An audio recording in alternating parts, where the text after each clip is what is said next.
আজকে তৈরি করে দেখাবো বিফ সসেজ। খুবই মজার, ছোট বড় সবাই সসেজ খেতে পছন্দ করেন। বিশেষ করে যে বাচ্চারা মাংস খেতে গিয়ে দাঁতে লেগে যায় বলে আর মাংসই খেতে চায় না, তো তাদের জন্য আজকের এই বিফ সসেজ রেসিপিটি একদম ফাটাফাটি হবে। হাই গাইস, আসসালামু আলাইকুম, welcome back to my channel food quest by রাইন। তো দেখে নেওয়া যাক বিফ সসেজ কীভাবে তৈরি করি। বিফ সসেজ তৈরি করার জন্য আমি এখানে 800 গ্রাম বিফ নিয়েছি।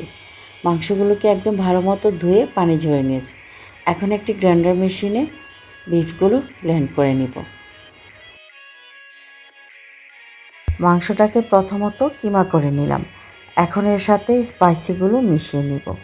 নিয়ে নিলাম 1 টিস্পুন করে আদা রসুন পেস্ট, 1 টিস্পুন সয়া সস, এরপর যাবে half table spoon lemon juice, 1 teaspoon মরিচ গুঁড়া, হাফ টিস্পুন সাদা কালো গোলমরিচ গুঁড়া, 1 table spoon tomato ketchup, half table spoon tasty মশলা আর স্বাদ অনুযায়ী লবণ।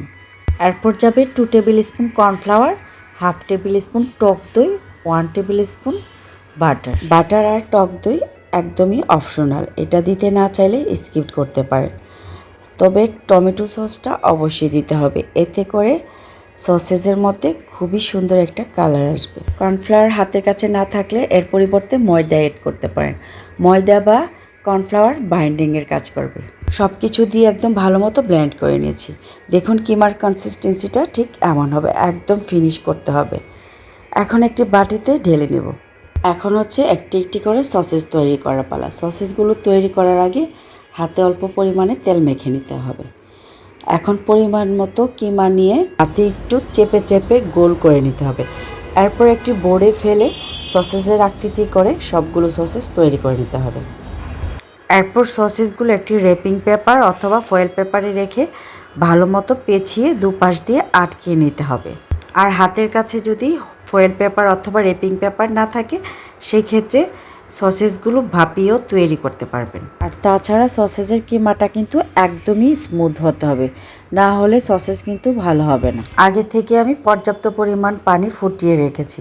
এখন এই ফুটন্ত গরম পানিতে সবগুলো সসেজ 10 মিনিটের মতো কুক করে নেব।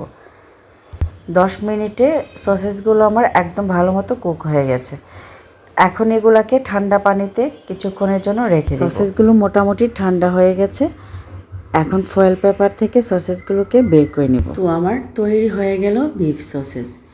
এখন একটি সসেজ কেটে আপনাদের সাথে সসেজগুলো খেতে খুবই মজার।